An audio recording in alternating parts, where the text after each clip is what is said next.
Many of us love to collect seashells as we travel around America and around the world. Have you thought about also collecting seashell museums? There are wonderful museums in almost every country. Opportunities to see spectacular shells and learn more about the animals that make them can begin with galleries and special exhibits at the world's largest natural history museums, such as London, New York, Paris, or Wellington. In the United States, these 5 museums have the largest malacological collections. We're going to take you on an armchair tour of a few of the larger museums, but also to fun and informative small private collections. Let's start with America's National Shell Museum, located right here on Sanibel Island. The Bailey Matthews National Shell Museum celebrated its 25th anniversary in November 2020. It's the only accredited shell museum in America. Most visitors start in the Great Hall of Shells, where more than 30 exhibits display shells from Sanibel and around the world.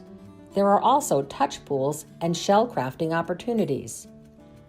The newest addition to the museum is the Gallery of Aquaria. Here you can see the live mollusks that make the shells and learn more about their behavior. You'll also learn how the warming climate and acidification of the oceans threatens them.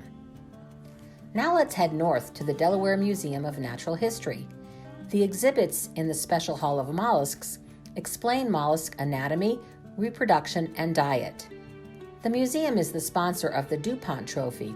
This trophy is awarded annually at the Sanibel Shell Show to the outstanding exhibit in the scientific division. The 2020 winner was Ron Bopp for his exhibit on fossil gastropods. Our next 2 museums take us to see collections from individual shell enthusiasts who wanted to share their passion with a larger audience. First, we'll go to the Kenneth E. Stoddard Shell Museum in Boothbay, Maine. Atlas Obscura describes how the museum was founded by Kenneth's son, Lee, to display the shells Kenneth collected during World War II. The shells are housed in a unique covered bridge. If you're in the neighborhood, don't miss it.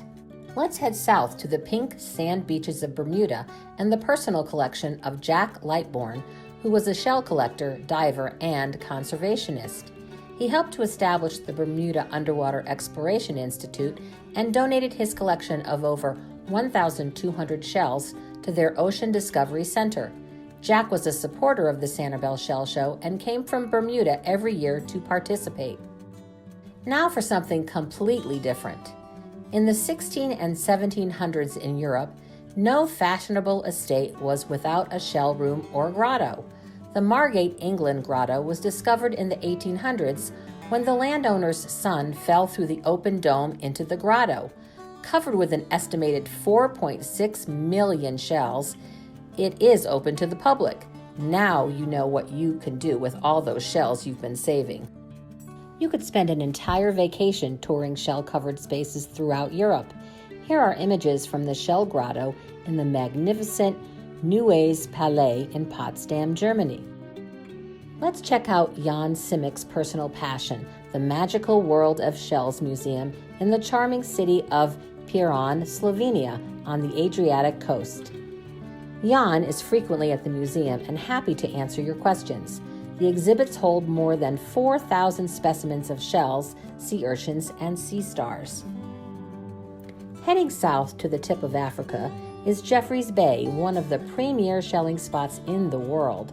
Like other personal museums, it began with the collection of Charlotte Kritzinger, who began collecting in 1945. You'll want to spend some serious time at the beach shelling as well. Heading to India, we'll visit 2 personal small museums.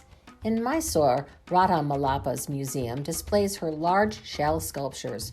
Her seashell sculpture of Ganesha is 11 feet tall and is in the Guinness Book of World Records. Her other magnificent sculptures include the Taj Mahal and St. Philomena's Church. Our last personal museum in India is the Indian Seashell Museum in Mahabalipuram. It is the life work of Mr. Raja Mohammed, who has collected over 40,000 specimens, of which 2,000 spectacular ones are on display. We're off to the beautiful Phuket Shell Museum in Thailand. Over 2,000 specimens are on exhibit, with labels in both English and Thai. The collection is worldwide and includes many fossils. In Dalian, China, is one of the most iconic and spectacular buildings ever designed for a shell museum. The Dalian Shell Museum looks like a futuristic shell itself. The spacious exhibit hall displays 5,000 current and fossil shells from around the world. If you're not fluent in Chinese, you might benefit from an English-speaking guide. The Jeju Island, South Korea Shell Museum is a shell art lover's dream. All of the more than 7,000 shells are displayed in stunning artistic arrangements. This museum should be on every shell crafter's bucket list. There are more than 7,000 islands in the Philippines with thousands of marine and land snail species. Morell's Seashell Museum on Siquijor was established in 2016 by Mark Reiki, originally from the Oregon Shell Club, and his wife Elgie, who is from Siquijor. Newly crafted cases highlight worldwide shells, and exceptional shelling is right outside the front door. Back in the United States is the Houston Museum of Natural Sciences' totally renovated George W. Strake Hall of Malacology. In the gorgeous gallery, 1,300 shells are on display, including the largest gastropod ever collected, an Australian trumpet shell that measures over 28 inches long. It's time to head back where we started. Perhaps, with luck, each of you can start your own museum, even if it's just one shelf in your bookcase to start. Happy shelling!